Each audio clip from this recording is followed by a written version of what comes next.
And this is where Jamaican law gets interesting. They have this thing called a reverse burden when it comes to illicit enrichment. Reverse burden? That sounds complicated. It's not too bad. Usually it's innocent until proven guilty, right? Well, with illicit enrichment, it's flipped. The prosecution just has to show that you have more money than you should based on your income. Then it's your job to prove you got it legally. So it's like, okay, you've got a yacht, but you make minimum wage. Explain that. Exactly. And in this case, the Integrity Commission thinks Mr. Holness hasn't adequately explained his wealth, so they think the FID needs to investigate. This is serious stuff. So what does this all mean for Mr. Holness? What are the potential consequences? We could be talking criminal charges, big fines, even jail time. Jail time. The Prime Minister.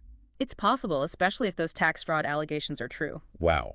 And even if he doesn't go to jail, this is a disaster for his reputation. Absolutely. It raises serious questions about his judgment and his commitment to ethical conduct. It's a good reminder that no one, not even a prime minister, is above the law.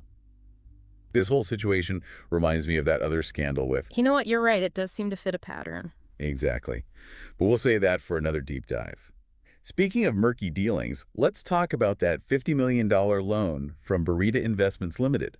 That's where things get really interesting. So Burita Investments Limited, they're the ones who gave Imperium that massive loan, right? $50 million. That's the one. And the report makes it seem like Burita may have bent the rules a little to make it happen. Okay, give me the details. What did Burita do that has the Integrity Commission's attention? Well, for one, they accepted a mortgage document for a property that, according to official records, isn't even owned by Imperium. That's a pretty big oversight. What else? It gets better. Apparently, they also approved the loan based on a verbal agreement with Mr. Holness. No paper trail, no formal documentation. Now, I'm all for a good handshake deal, but not when you're talking about a $50 million loan to a company owned by the Prime Minister. Exactly. And the Integrity Commission agrees. They're recommending that the Financial Services Commission, they regulate financial institutions in Jamaica, give Burita a thorough audit. They want to know if any laws were broken when they gave out that loan.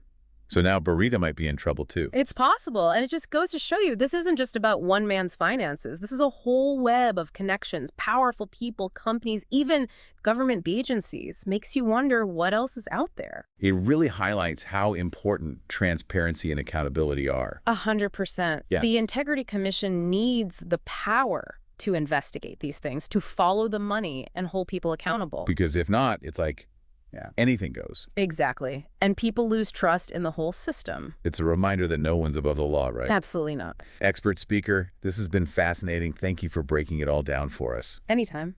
And deep divers, we hope this has inspired you to keep asking tough questions, demand transparency, and hold those in power accountable. Until next time, keep diving deep.